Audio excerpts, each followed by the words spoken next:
I'm a retired nurse, and all of us are pretty fed up with the pandemic and realize it's been mishandled incredibly bad. It drives me crazy. I live in North Dakota. We have a governor who is Republican, who kisses Trump's ass, and we're North Dakota smart, and we didn't wear masks, and now we're top in the country. Wow! And we don't have the medical facilities to take care of them. Now that is sad. That's not the way I want to be taken care of, and that's sure as hell not the way I want my family to be taken care of.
I was a Republican all my life. Now I'm voting all the way blue. I'm on the blue tsunami. I'm very disgusted with the Republican Party, and every time I think about them, I feel a knot in my stomach and I get nauseated. It's that bad. So I am sick and tired of this 4 years just division and hatred, and I cannot speak to some of my family members, and I'm sick of it.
It's Friday, October 30th, just 4 days from the election.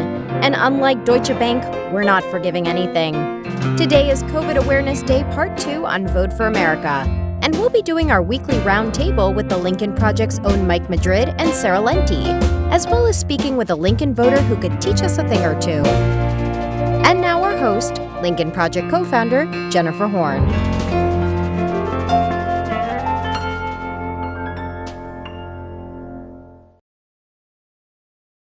And welcome to Vote for America on LPTV. Thank you so much for joining us today. Just 3.5 days until Election Day. It doesn't seem possible, does it? What feels like the longest presidency in the history of our country, and then turned into the longest presidential campaign that I have ever experienced. It's really almost over. Whether or not the actual counting and certifying and all of that, how much time that's going to take, I don't know. But 3.5 days, and at least we can put the voting behind us. So thanks for joining us today. We are, as we have been in the studio, we are so pleased that you're with us, and we want to reassure you, as we do every day, that everybody at LPTV is taking careful steps to make sure that we keep ourselves and everyone that we interact with safe. Everybody in the studio is wearing a mask. I have my mask, as I show you every day. If I leave this table, I put it on. We're all very careful. I hope all of you out there are wearing your masks when you're in public, and that you're doing everything you can to be careful and to keep yourself and others safe as well. So let's start today. This is a really good place for us to start today, actually. I'm going to get my head in the game here. I want to give you kind of a state of the nation, an update on the coronavirus. We're just a couple days out from an election where this pandemic has been unquestionably the most influential issue as people are deciding how to vote and what is important to them as they look ahead to the next 4 years, the next 8 years in our country. And the pandemic that has been caused such a devastating loss in our country has been top of mind for everyone. So that's our top of mind issue today. So the quick update for you is that we have, as a nation, topped 9 million cases of the coronavirus. And I say that with a certain amount of horror, sadness, but also, unfortunately, skepticism. There has not been a coordinated federal effort to track and trace and test and protect the American people from this. So there are 9 million cases that we know of, but it is more likely that there are a lot more than that, probably millions more cases than that, that we'll never know, that aren't tested, that aren't confirmed, that we'll never know about. And that's part of what contributes to the fact that it continues to spread and continues to be such a danger to the people of our country because of the way this administration is handling it. Let's talk a little bit about, yesterday we topped 89,000 cases in a single day. That is a record. That's for the first time ever. And to understand, the complexity and the enormity of that is more than 1 case per second in a 24-hour period. COVID cases have spiked or increased in every battleground state, which is interesting. We'll talk to Mike Madrid about that a little bit more later. As the president is campaigning in those states, USA Today did an analysis that found that the infections grew at a larger rate after Trump rallies in at least 5 of the counties where his campaign rallies have been held. And together, those counties saw more than 1,500 new cases in the following 2 weeks after those rallies. We understand, those of us who listen to scientists and listen to doctors and trust the information that experts give us, that can be about the gestation period. That's, that you can carry the virus for a significant period of time before you become ill, or for a lot of people that they can carry the virus without ever showing significant symptoms. So as the president is going out there, even after he himself was diagnosed with this virus and had to be hospitalized for his symptoms, he decided the most important thing was for him to not to campaign and find a way to get his message out there. He needed to be back in front of these big crowds to feed his ego, to feed his narcissism. We know that if the president doesn't have people cheering for him in his face, then somehow in his mind, he just doesn't exist. So instead of thinking about what's best for the nation, or even at least what's best for his supporters, he has continued to go out there and have these big campaign rallies. And we see the direct consequences of that on the health and well-being of the people in those communities. So that's your coronavirus update as we sit here a couple days out from the election. As in particular, I hope those of you who might actually be undecided at this point, and if you're genuinely drawn between two candidates or trying to figure out, where you want to fall in all of this, I'll say again what I have said 100 times since we started this show. Vote for the guy who actually cares about you, even if he doesn't completely agree with you all the time. He cares about whether or not you live or die, whether or not you're well, whether or not your family is well. I think that these coronavirus numbers make a pretty compelling case that our current president does not. So I'm really happy to welcome our next guest, our first guest today.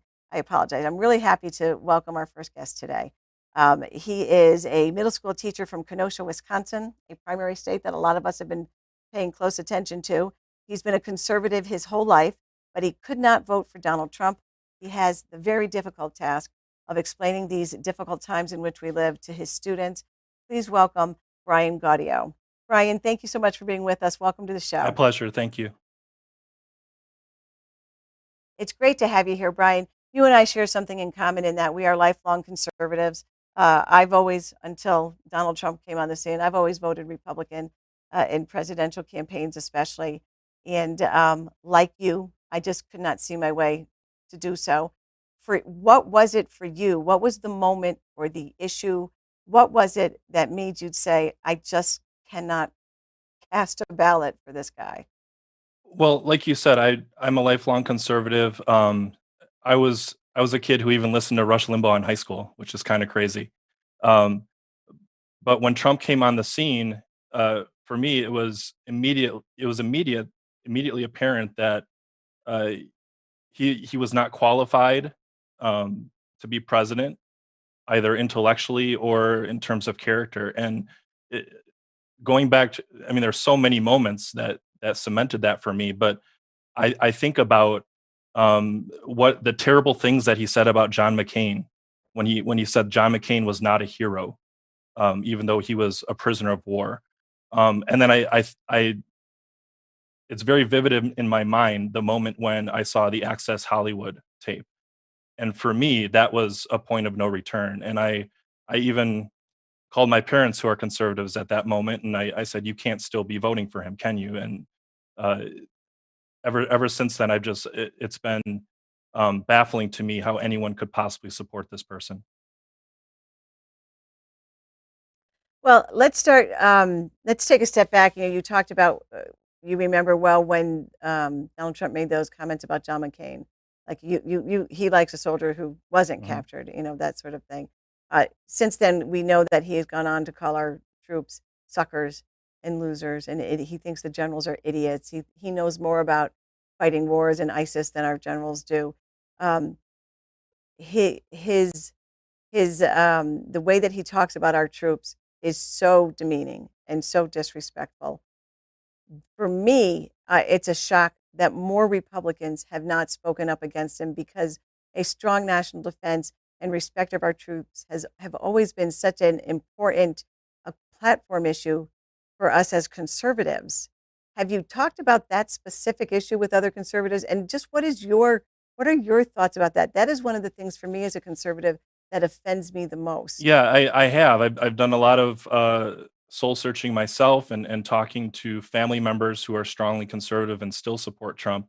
And the one thing that it always comes down to is, well, he's a Republican, so we have to support him. We don't like how he talks. We don't like what he says, but he's still a Republican. And um, for me personally, I cannot sell my soul and sell my values for Supreme Court picks. Um, but I mean, you look at Republicans on the national stage. Someone like Lindsey Graham, who I read John McCain's book, and McCain talks about Lindsey Graham over and over again, and how he was his dear friend. And for Lindsey Graham to stand by and not only allow this to happen to his party, but to then become a crony of Donald Trump is I have no answer for that. I don't think any of us who uh, have gone over to vote for Biden have an answer for that. It's a little sickening, to be blunt. It's sickening to watch. You talk about you're not willing to sell your soul for Supreme Court picks and Supreme Court picks and some of these other things, and yet there are people very close to you that you love, truly love and care about, who are still standing with Donald Trump, still planning to vote for him. How do you manage those relationships when your feelings about Donald Trump in the negative are so strong, and yet these people are, folks that obviously you love very much? It's been so tough. You hear about people saying I've lost friends over Donald Trump, or I can't talk to my family members anymore over Donald Trump. Um, I'm extremely close with my father. He's my hero. He's my role model. But he's one of these people that will never vote for someone who's not a Republican. And we've gone back and forth. Uh, we found some common ground finally when um, an evangelical leader wrote a message to conservatives explaining why he could not vote for Trump. So my dad and I talked about that, and he said, I understand what you're saying about his character and how you're voting based on his character. Um, and he even said to me, he said, I feel a little bit better about a Trump loss now that we've gotten our Supreme Court picks. So it's been so Mm. hard to find that common ground, but um, I for me I look at what he's done to this country over the past 4 years, and I look at the fact that I don't even want my sons watching his speeches because his character and the way he talks is so reprehensible, that as a teacher I don't want my students watching his speeches, and as a parent I don't Right. want my kids watching him. Well, and you are a teacher. I love your backdrop. I see the pictures. They're very cool. Let's talk about that. You're teaching in some very difficult times.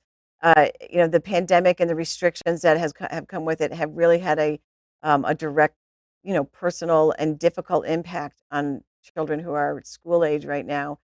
How do you talk to kids about what they're living with in these times that they're living in, and I guess how do you comfort them or reassure them that that this isn't going to be forever? Yeah, so I teach middle school kids. These are actually my own son's pictures, but I teach middle school kids, and so I Uh, can be a little bit more real with them. And what I've told them is these are historical times. This is not normal. Um, we will get through this. We have to take care of each other. We have to wear our masks. We have to be safe. But I've also I pride myself in being unbiased as a teacher politically, but I've also told them that these are historical times in terms of the partisanship and the division. And our political life as Americans has always been heated, but it's never been like this. So I what I say to them as middle school students is I say, unfortunately, this is how things are right now, but you guys can change that. Even though you can't vote yet, you still have a voice. And my generation is looking to your generation. You're the future. So um, you can point this country in a different direction. I love that. Anything we can do to empower young people, to really to embrace their voice and the influence that they can have. I've always tried to teach my kids that one person, one voice can make a difference. That's a great message for middle schoolers. Uh, Brian Gaudio, we are so happy that you were with us today. I'm grateful that you shared your story, and I encourage you to protect those relationships that are so important to you and your family. We set politics aside and let's just talk to the people we love about the things we agree on for a little while. I know how difficult that Yes. is. Thank you so much for being with us, My Brian. pleasure. Thank you. So, and I think Brian speaks to the experiences that we've all had so many times. I love that there are people like him who are sensitive to the world that our children are living in, who are in the classrooms with them and teaching them and are there to support them and encourage them and reassure them as we go through these difficult times. So let's get to a couple of our reminders before we move on to the next part of the show. I don't think anybody would disagree that this is probably the most consequential election of our lifetimes. And we see that reflected in the record-breaking turnout for votes already.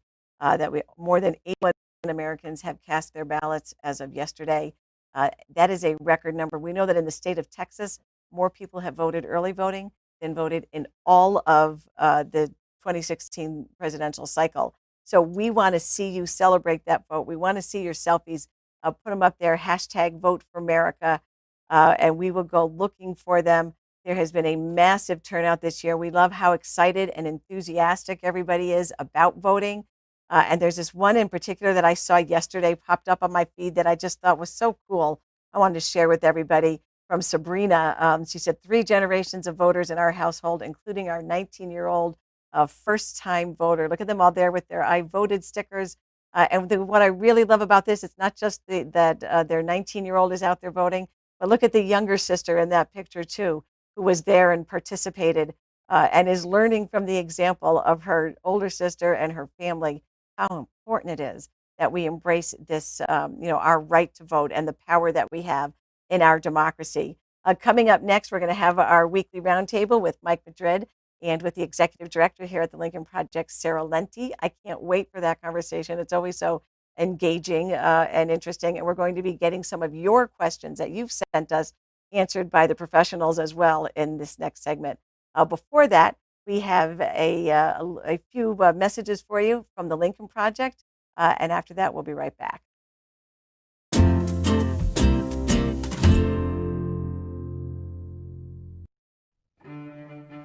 This is the Covey Spreader. Watch him lumber along with his friend. The Covey Spreader is pretty crazy. It has no regard for any other person whatsoever. Oh, and look at all the Covey Spreaders in the garden, spreading it all over the place. That's nasty.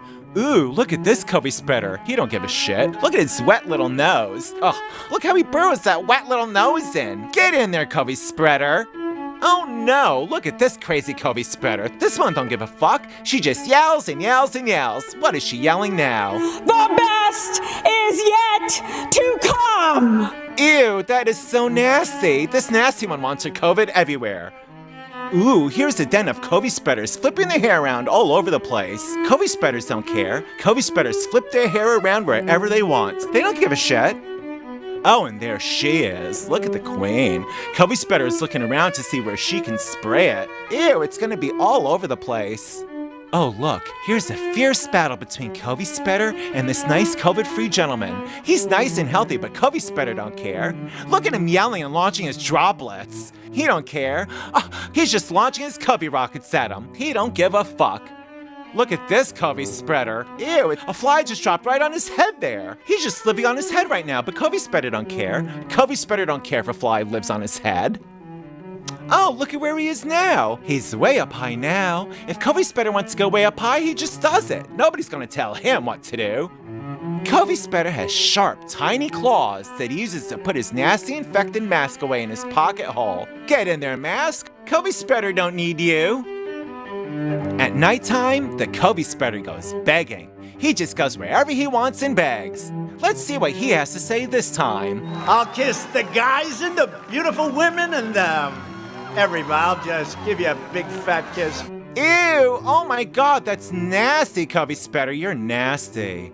But Covey Spreader don't care. Look at him dancing. Covey Spreader don't care if they die, he just dances. He don't give a fuck. Covey Spreader likes to punch people when he dances. Oh, look at him go. He gives them the COVID and then he punches them with his tiny little hands. And of course, what's everyone going to take home with them tonight besides this nasty image? COVID. The Covey Spreader.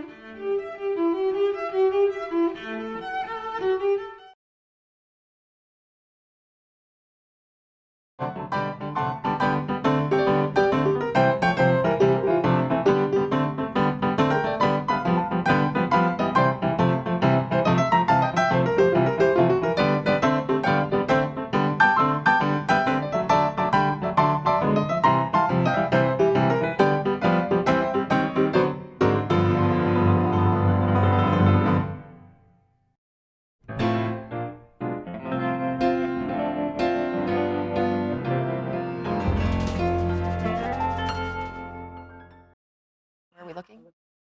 Welcome back to Vote for America on LPTV. I am so excited that our next guests are with us.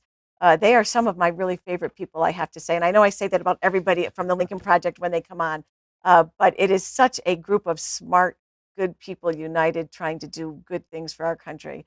I'm really happy to have with us today Sarah Lenti. She is the executive director here at the Lincoln Project. She's also the mom of two just adorable little 5-year-old twins. And of course, one of the smartest guys in the whole operation. We have to be honest with ourselves.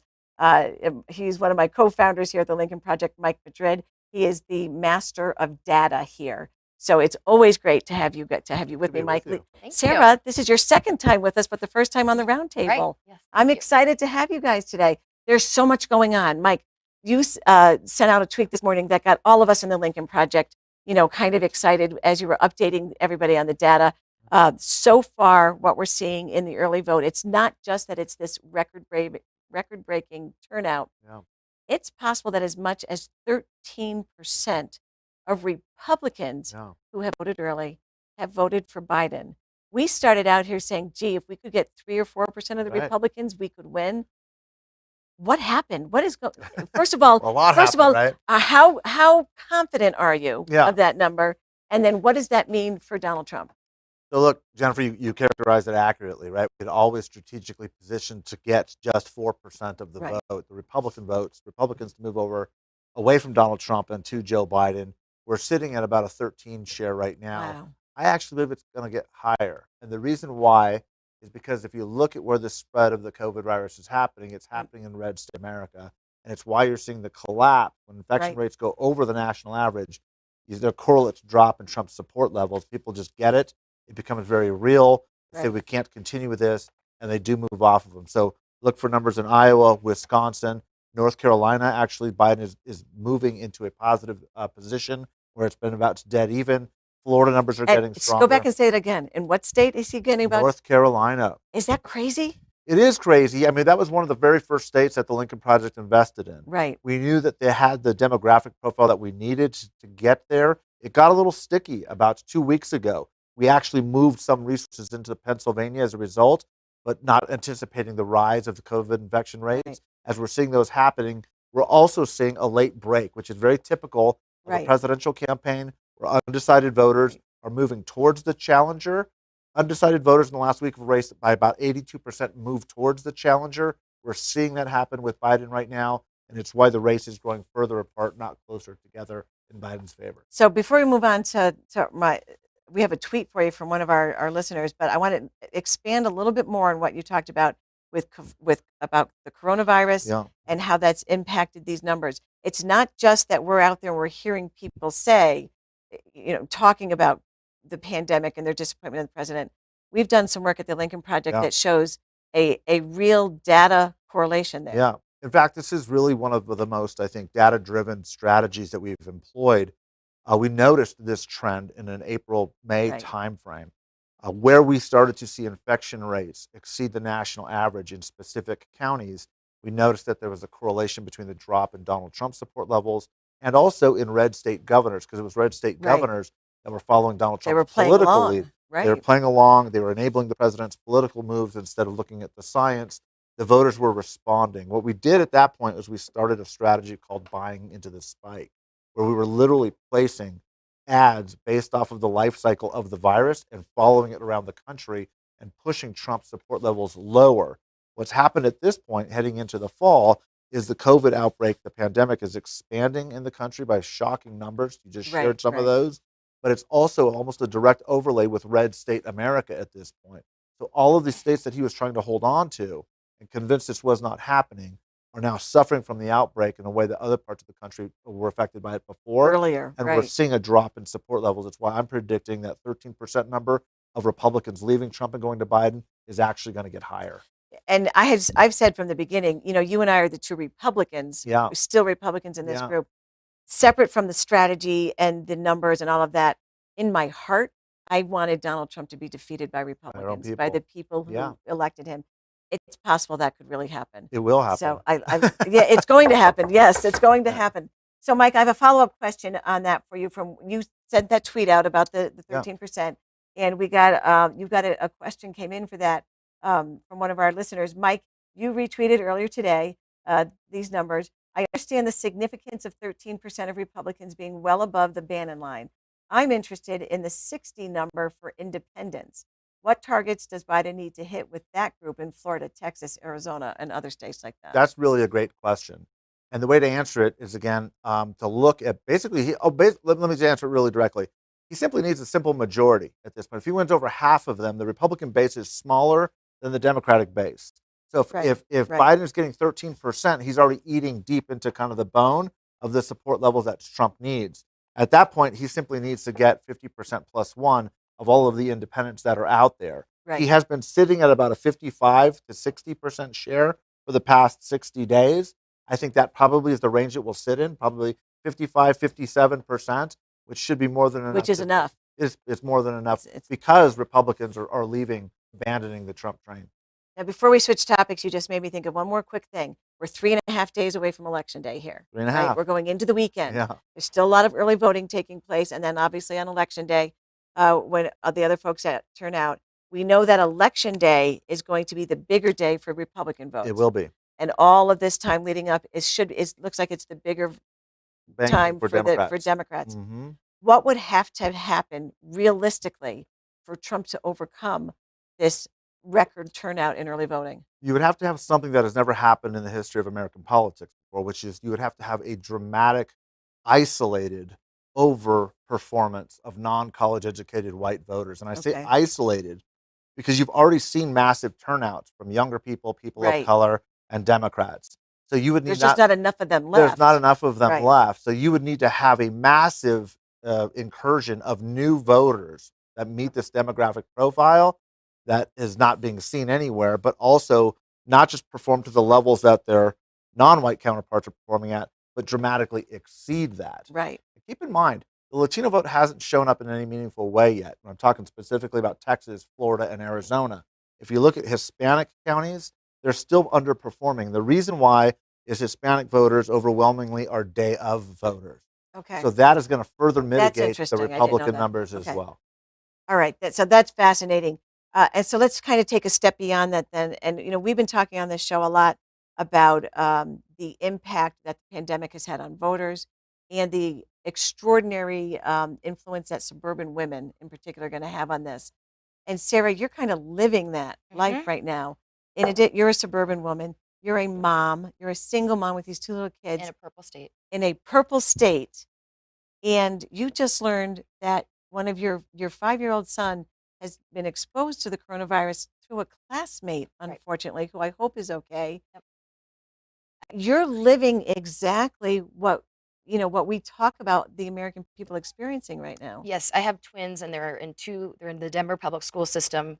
They have 2 different kindergarten teachers. I got a text last night from Abel's kindergarten teacher saying that one of the children in their class has the coronavirus, and so as a result, all children in Abel's class will be quarantined in their homes until November 11th. Wow. So he's not supposed to leave the apartment, and there is no plan for remote learning yet because they cannot release the Chromebooks or the pads and paper. They're in a low-income school. The children get breakfast, lunch, and snack at school. So they're trying to determine how they get the food to his classmates. It's a nightmare. It's a nightmare. And I luckily have a wonderful woman named Kieran that helps me day in and day out, but I can't imagine what the parents are doing. I know there are a lot of single parents in that classroom just from drop off, how they're handling this when your kid can't leave the house. The burden 5-year-old can't leave the house. The 5-year-old can't leave the house. And of course your other son, Eli's going to school. Today I had to juggle all that. Someone to bring Eli to school so Kieran could stay. But who knows how sick this child will end up being. And his parents or her parents, they don't release the details, and the school is kind of just swarming. And so, it's not just Abel could infect, Kieran could infect, Eli could infect. I mean, it's just it's a thing. And I was talking earlier to someone, a friend, and was saying that I'm not worried about Abel's mortality, but I am worried about others. It's just a lot. Absolutely. And again, they're 5. and this is the Right, and they're pandemic trying to just understand it. yeah, and this is like a new wave. The preschool that's across the street from us, which I know the mom who runs it, they had 3 kids diagnosed in the 2-year-old class last week, shutting down the whole school. So, And this, Colorado's been very careful. right. Governor Polis was careful from the beginning. He also was very complimentary of Trump when Trump did the right thing. He is a Democrat, but we were on lockdown on March 13th. And we were all masked, and even in a state like that where we're wearing it at the park and when we're running and this. Yeah. And I think what you're talking about here, we know that the vast majority of young people don't seem to be getting diagnosed, or those who do get diagnosed don't seem to be getting as sick, but some do. Yeah. You know, and there's nothing I think that's more difficult emotionally, you know, burdensome for a parent than fearing for the safety and well-being of their kids. And we see this across the country, and Mike sees also that in the data, in the numbers. So, you know, you are a mom. You are the voter that Donald Trump and Joe Biden are going after. Your position as a suburban mom. We've got Donald Trump out there trying to wants to get your husbands back to work, and gee, you don't have to worry about, you know, that Section 8 housing where people who don't look like you might move into your neighborhood.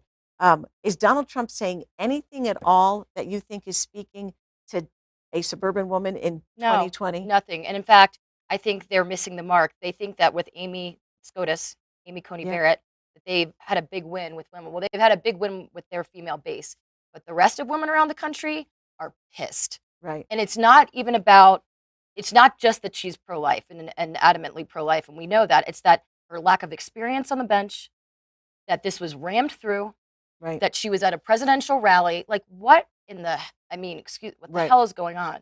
This is not supposed to happen, and women aren't excited about it. They're not. Well, and it wasn't just a rally. You know, we keep calling it the Rose Garden super spreader event, you know, where so many Republicans were there to celebrate the nomination, who then went out and spread, you know, who knows exactly where it started in that group, but went out and spread it, you know, all over the place. And I don't think for women it's even about just the danger to Roe v. Wade. It's about this ultra conservative court. What about families? What about gay marriage? Like, what about all of the different things that are at stake? What about I'm losing the word. Help me. Mike, tell her what it's she's like thinking. it's in states. You know what I'm talking about. I do, probably. You know what I it's going to come back to me. What I hear you saying so far is it's about issues of equality. Yes. It's about issues of inclusion. But and this is about equality, electioneering, and it's about voter suppression and you know what I'm talking yes, about. I do. The redistricting. Redistricting. Yeah.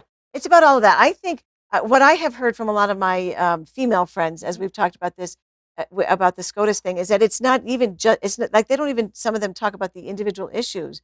They're just so offended by the process that the Republicans have employed, the hypocrisy of it, the power grab, like this naked power grab. And like they're just offended by that. And I'm disgusted that it's just like, oh, you just picked a random conservative pro-life woman as just to appease. Well, and I think it's going to backfire on them a little bit. I think that the timing and the approach was used. They really wanted to re-energize the evangelical base. We know that they were starting to lose a little bit of that during the summertime, and Trump, you know, and so I think that this whole pushing, because they could have done this between November 4th and January 20th, even if he lost, you know, they're, so I just think, I think that's going to push back. I think that's going to, you know, damage them maybe more than it helps them. These 13% of Republicans, what's motivating them? The polling is showing that about 60% of voters believe that it is the typical power grab. Right. So there is a backlash starting for all of the reasons that Sarah mentioned, and because of the process. People just don't feel that this was handled the right way by a pretty wide majority. Yeah. So, and Sarah, I think you make a great point, and all those issues. And I hear, like I said a second ago, it's those issues of equality, those issues of, you know, constitutional rights. And I think a lot of people care about them. I think women are particularly moved by them. Yeah. Maybe from a position of empathy or compassion. Being a caretaker. Exactly. So let's talk about that a little bit more before we move on. Women are traditionally the caretakers in the home, and we've seen under this pandemic that women have been hurt more economically and are taking on this extraordinary caretaking role. How much is I will that? become a kindergarten teacher You're when I about to become a arrive home kindergarten on teacher. Wednesday. Right. So, Exactly. which is fine, Exactly. but it's just, Well, yeah, of course it's fine. It's your son and you yeah, love him. But it's just one more example, I think, don't you, of how suburban women are viewing this election. absolutely. When the pandemic started, it was, I couldn't take them to the grocery store. Can you, like, thankfully, I've been blessed with, um, I have a job right now and I'm able to afford groceries and I'm able to afford care to go get those groceries. But for a single mom, like, how do you navigate 3 kids at home, going to the grocery store during a Right. pandemic? You lost your job. Everything's in disarray. Your kids, there is no school plan. Initially, there was no plan. There was no remote schooling Right. plan. Right. So it's a lot. The burden is huge. Well, and it's a reflection of the fact that there's been no coordinated federal approach to Correct. this from the beginning. So let's go to some questions from our listeners, our viewers. We had a bunch of really good questions come in the last 24 hours as well. We're going to start with the voicemail from Nevin. Let's hear that one first. I have already voted by mail and checked, made sure that they received mine. This is the first year I've ever voted a straight ticket, which is blue. I made the mistake of voting for Trump last time because I could not make. Okay, so let's talk about that question. And we didn't get quite to the end of that, did we, Jeremy? So that was the wrong question. Yeah, we apologize. Just a little hiccup. So here's the question. Here's the voicemail that we were talking about. Hi, my name is Nevin. I am calling from Winston-Salem, North Carolina. My question is, what percentage of the voter population do you think are left undecided at this point? What do you think the primary demographics for those individuals are? I'm looking for maybe some insight into who our local chapters and state chapters can target in the last weekend of calls and texts and canvases, things like that. So that's an undecided voter question. Very is that few like a undecided mythical left. thing? Well, it's becoming, increasingly. And we have to remember, with 3.5 days, there's probably no undecideds at this point. There may be a very handful, but scientifically indiscernible number of people and how to target them. When we're this close to the election, it's much more important that we're focusing on what we call getting out the vote and identified voters and known supporters and making sure they vote, as opposed to trying to persuade people at this point in the race. We had a historically low number of undecided voters through the entire course of this campaign, through the entire course of this year. That number sat at about 4 to 5%. 4 or 5, not 4T5, 4 to 5%, very small number. Demographically, it was indiscernible. People had their reasons why. We don't know why. It's too hard to find them. But we know that that late shift is breaking. It seems to be breaking towards Biden. And the focus right now should be getting out the vote. And so on that point, first, anecdotally, I have a friend who has a friend at the Secretary of State's office in Georgia, and apparently that office is freaking out. Just freaking out. And we have a get out the vote effort this weekend in Georgia. We have a group on tomorrow. We'll be streaming a group of African American influencers, rappers that are speaking to the male and female African American community in Georgia and Atlanta, saying, "Please vote." And then on I don't know what you said. And then on election day, Offset is going around in Atlanta to different polling places and even in some suburbs with food trucks that we're providing and just encouraging people to get out that vote. And even with an undecided voter, if it's real, it's always about getting out the vote at this time. In New Hampshire, we talk about the undecided voter because historically in New Hampshire, it always pulls up to the last minute that there are 5% undecided.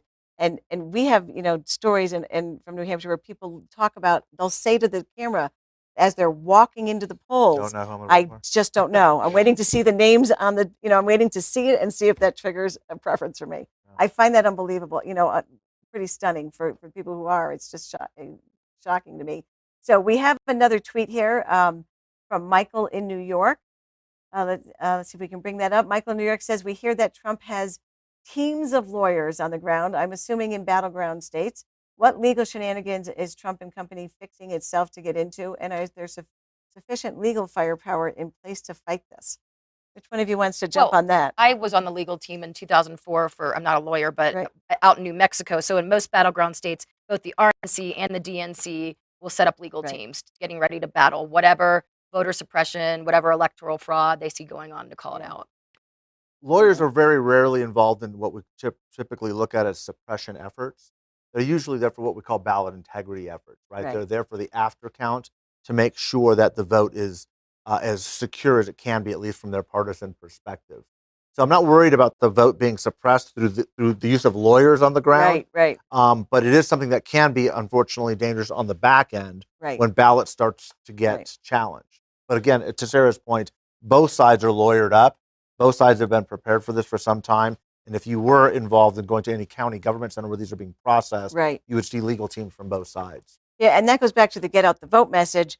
The best way to avoid this afterward is for this to be such an overwhelming victory.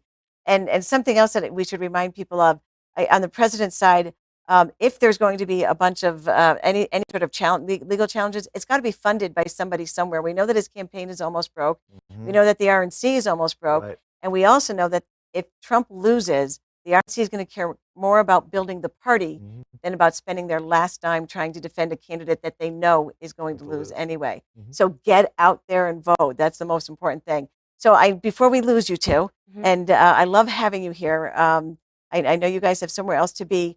Here's what I think is the most frequent question that we get, Mike, from anybody is, will we know, is there any chance that we will know on election night who has really won, number one? And then for people who are watching from home on election night, what should they be looking for? Which of those battleground states, like what will be the key for them? If you see this, then you have a sense of where we're going with the outcome. It's a great question. So I'm going to answer that in a couple ways because I know there's a lot of anxiety out there. The best indicator of what is likely to happen is going to be watching the states of Virginia and North Carolina. These are early deciding states. We knew in 2016 that the Clinton campaign was in deep trouble when the margins of that race were not nearly as big as they should have been, and something was happening in rural Virginia. And we know that demographics don't stick to just state lines. That demographics spread into the Carolinas and up into the mountains in the Midwest states and ultimately up into the Rust Belt. So look for Virginia. If it's a very wide gap and looking like it's going to be a blowout there, we're probably in a good position to make sure that Donald Trump loses. North Carolina will be an early count state. We'll know very early. If Biden wins North Carolina, it's highly likely he's going to have not just a good night, but a very good night. Okay? And so those are the two states that I'm looking for. To answer the question specifically, yes, it's very possible we could know. It's very possible we could know early. If Biden puts away Florida, early vote count states, we could know as early as 10 o'clock. I'm not counting on that, but it is very much a possibility. The determination of Florida is going to be absolutely central. If it does have to move into places like Pennsylvania, it's going to get a lot trickier. We're not really going to know who won Pennsylvania. We'll probably be about 7 to 10 days after the election. Other early vote count states real quickly, Georgia, Texas, Arizona will all be good indicators of what's going to happen. Of course, Biden wins Texas and the race is over. We'll be done by midnight. You know, one of the things I love about this cycle is that people have become so engaged and so involved. There's been this really extraordinary level of education on how the process works, on the Electoral College, on all of these different things. I wish we could talk to you guys all day long. I'm very grateful that you were here. Sarah Lenti, she is the executive director here at the Lincoln Project. And of course, Mike Madrid, one of my co-founders. And as I said at the beginning, he is the data guru. If he says it, you can take it to the bank. We will be back in just a few minutes with a little bit more of the show for you. But before that, we have these messages for you from the Lincoln Project.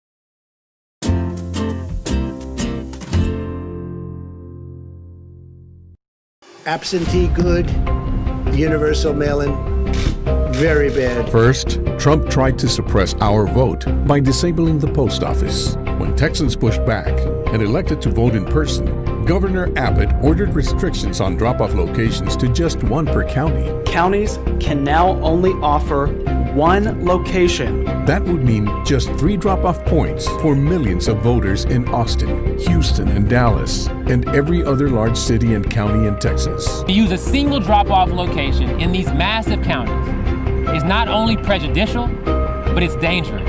Abbott's decree is a clear violation of voters' rights. It's undemocratic in more ways than one, but he hopes that our fear of long lines in a COVID world will keep us home. He knows his buddy Trump is losing his grip on Texas, and he knows that our vote will make the difference. He doesn't get it. He doesn't understand our determination, our will, and the power of our vote. What will we do? We will show up to vote. We will stand or sit in line 6 feet apart for as long as we must. But we will vote. And we'll vote for Joe Biden. Because when we turn out, the cheaters lose. The Lincoln Project is responsible for the content of this advertising.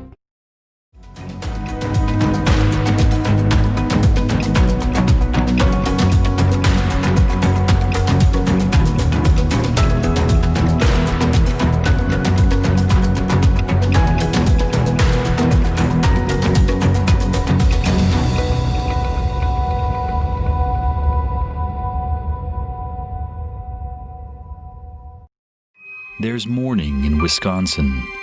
Today, hundreds of thousands of Americans have died from a deadly virus Donald Trump ignored, praising China's response instead of heeding the warnings, then blaming them to cover his own failures.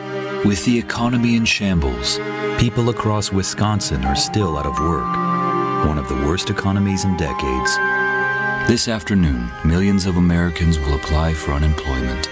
And with their savings run out, many are giving up hope. Millions worry that a loved one won't survive COVID-19. There's mourning in Wisconsin, and under the leadership of Donald Trump, our state is weaker and sicker and poorer. And now, Americans are asking, if we have another 4 years like this, will there even be an America?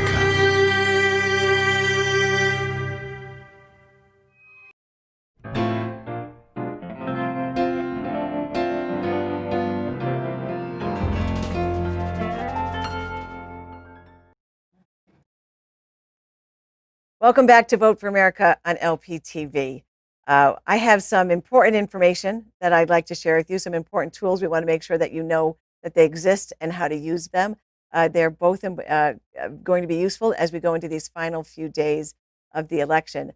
The first one is called CSAY 2020. You can find it at csay2020.com.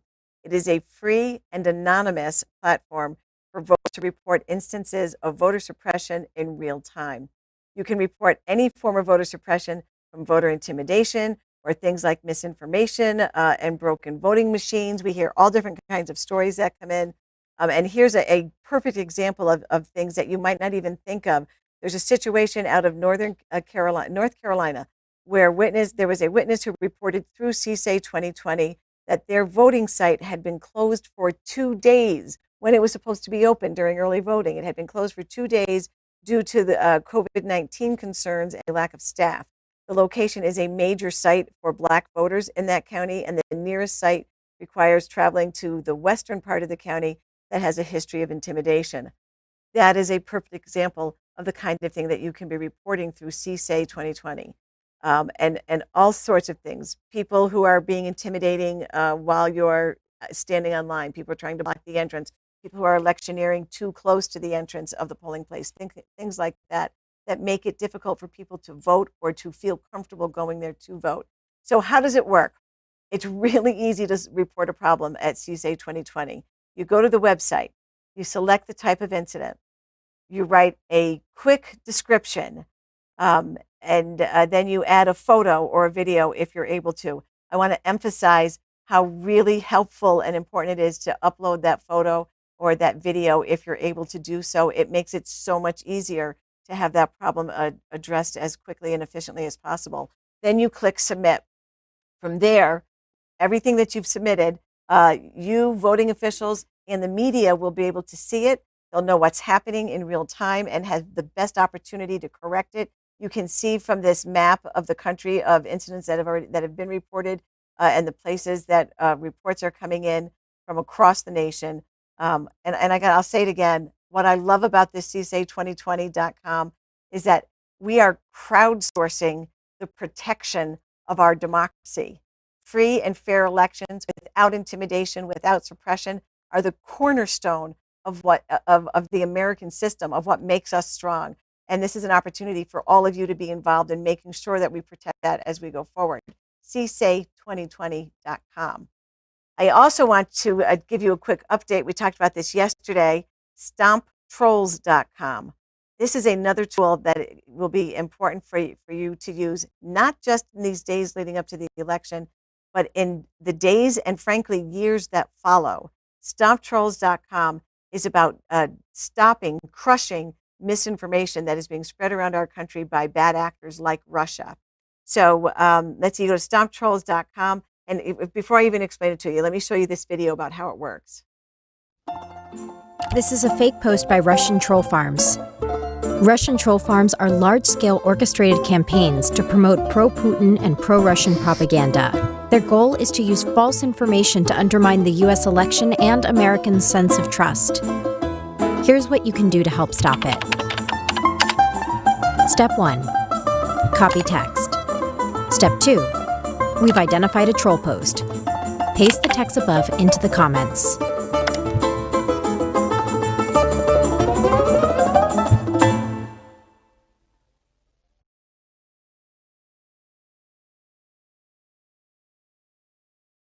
Stomptrolls.com. Again, this is an effort that is not, it's bigger than just this one election, as critical as this one election is. It's about stopping the spread of misinformation.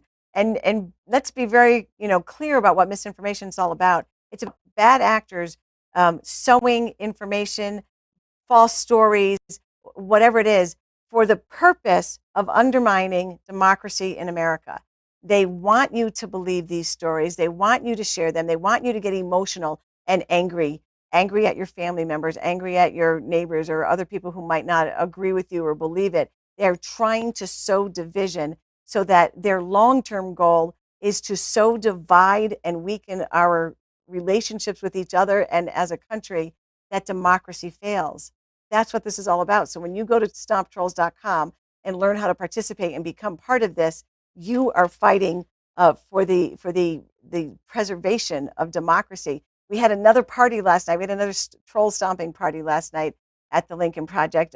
Over 100 people turned out for it. You can see here they are. We all get together in a Zoom to do this. I've done some of it myself before. We're going to continue this effort as an organization. The future of the Lincoln Project is going to be about, in part, trying to bring an end to the damaging influence of misinformation in our country. So I encourage you to go to stomptrolls.com, learn how to do it, become part of it. And in the future, I know you're going to be hearing more about this from us at the Lincoln Project. So those are a couple of important tools that are easily accessible for everybody out there who's watching. Share them with your family and friends. We need to build an army of freedom fighters, of democracy defenders out there. And this is just the beginning of those efforts. And I hope that you'll join us in them. And that's pretty much it for today. That's a wrap. I want to thank our guests, Brian Gaudio, Sarah Lenti, and Mike Madrid from the Lincoln Project. And this is going to be really cool. I want to make sure that you're all aware of this so you don't miss it. Our show on Monday is going to be all about you. It's going to be your opportunity to call in, to be live on the show through a Zoom meeting. You can see the Zoom meeting ID is up there on the screen right now. Write it down. Well, of course, we'll have it up there on Monday as well, but you want to save that in your phone or write it down, next to your computer somewhere.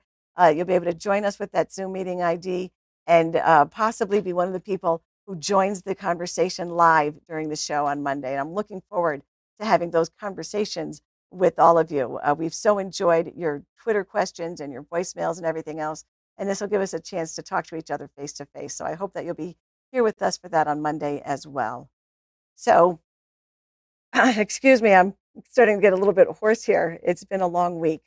And I'm so grateful for the role that all of you have played, not just this past week, but in everything that we've been trying to do here at the Lincoln Project, trying to educate, trying to persuade, trying to make the argument for Joe Biden for president.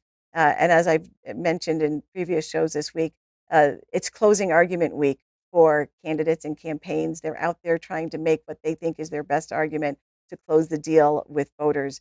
And so we've been doing that here each day as well, our closing argument. And I want to share, before I get into my personal thoughts on it, this video with you.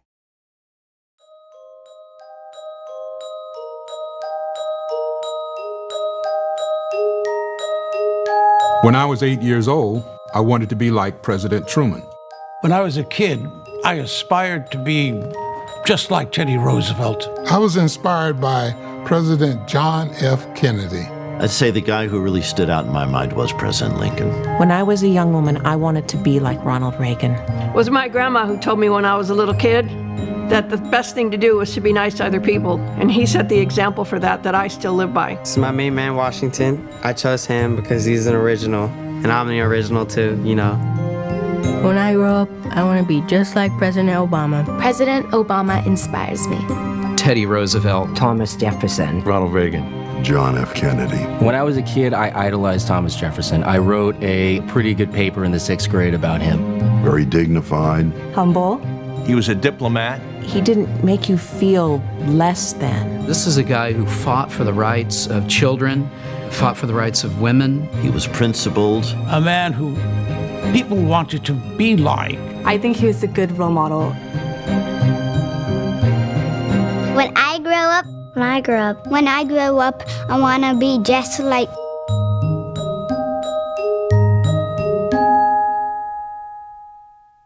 The Lincoln Project is responsible for the content of this advertising. So what kind of America do you want your children to have when they grow up? Everything that we do as parents is about our kids, whether it's your work, how you spend your money, your activism, your engagement in the community.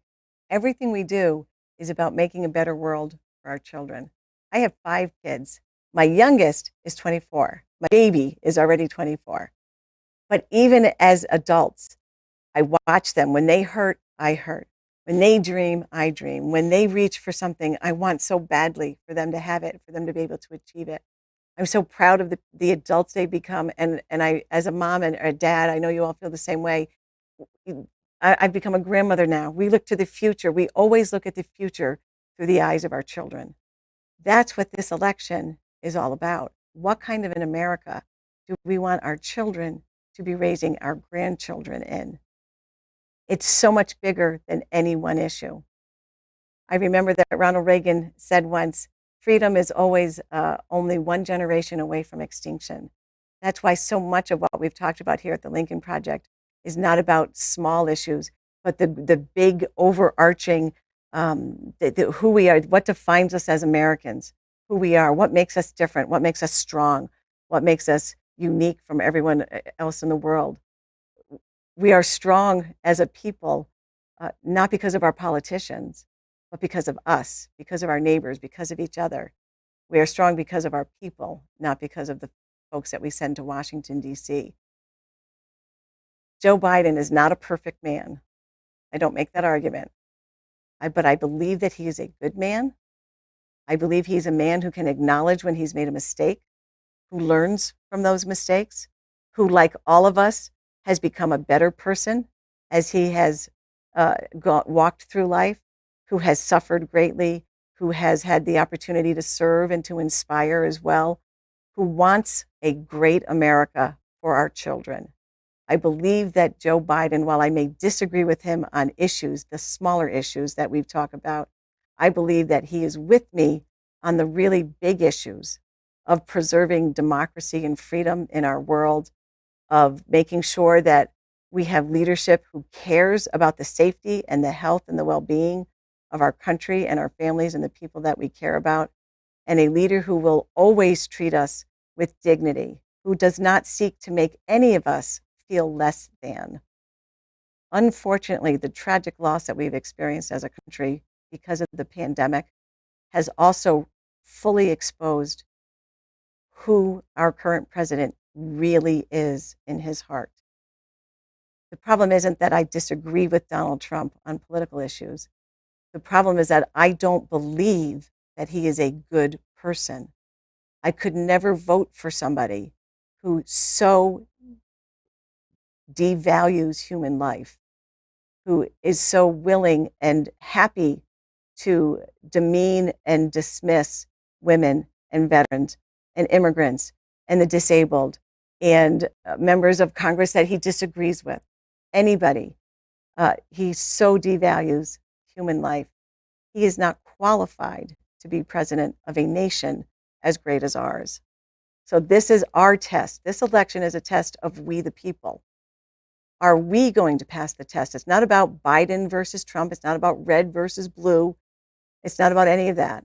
It's about, are we the people going to step up and stand together and do what we put aside our differences and do what we know we have to do to protect for our children the kind of America that so many in generations past have fought and died to protect for us. It is that big. It is that consequential. I am so grateful that you have been with us today and throughout this whole process. If you have not voted yet, get out and vote for Joe Biden. If you have already voted, please make sure that you reach out and become part of the Lincoln Project's Get Out the Vote effort this weekend by reaching out to every person you know who has not yet cast their ballot. We don't just need to defeat Donald Trump. We need to defeat him with an overwhelming wave of American voters to send the message loud and clear through the ages that we reject misogyny, we reject racism, we reject the hatefulness, we reject the narcissism, that the people reject Donald Trump so that nobody ever comes back and tries to pull this on us ever again. Thank you so much for being with us today. I hope you have a wonderful weekend. I look forward to seeing you back here again on Monday for our live show. This is Vote for America on LPTV. This is America, and it's hurting. Right now, we're getting knocked down by the very people who should be lifting us up. Our families and our neighbors are sick, and we're being lied to. They want to scare us into believing it has to be this way. It doesn't. In the past, when change was needed, we've stepped up. Now, it's time to step up again. This moment is not about Democrat or Republican. It's about being on the right side of history. We must set aside our differences, stand together, united, and ask, what can I do to help? It's time to put people ahead of politics, to put country over party. It's time to vote for America.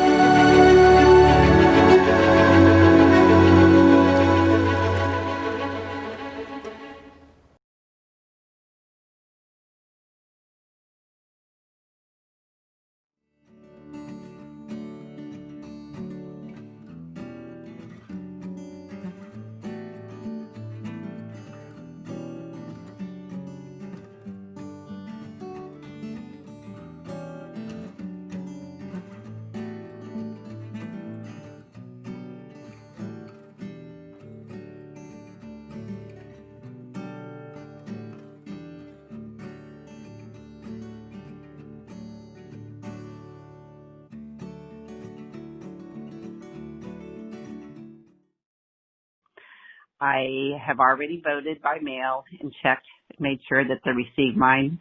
This is the first year I've ever voted a straight ticket, which is blue. I made the mistake of voting for Trump last time because I could not make myself vote for Hillary. I realize that's a mistake now. And I have just been appalled.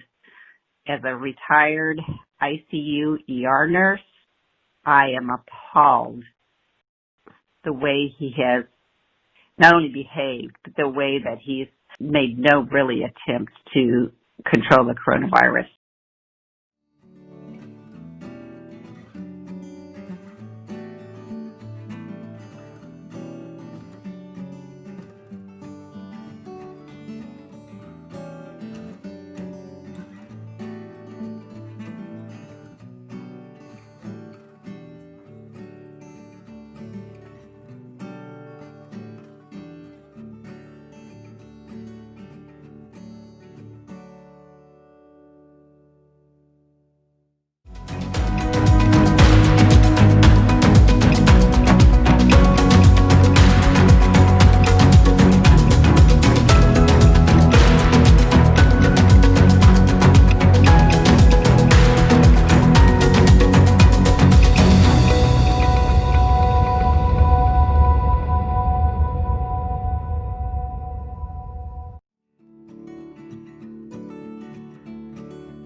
My name is Steve.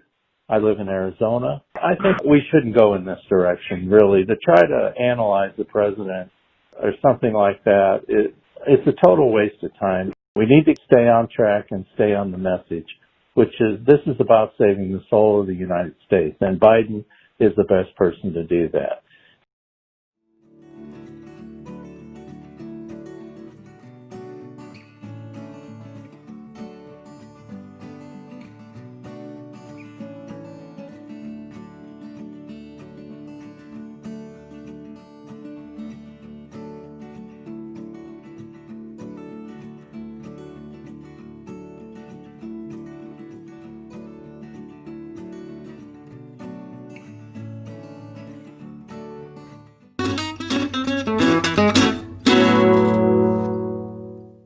Beg you to look into your heart. Children sleeping on concrete floors in cages, our grandparents dying alone in nursing homes, our loved ones gasping for their last breath in ICUs where they literally cannot touch or feel, have human contact as they leave this world.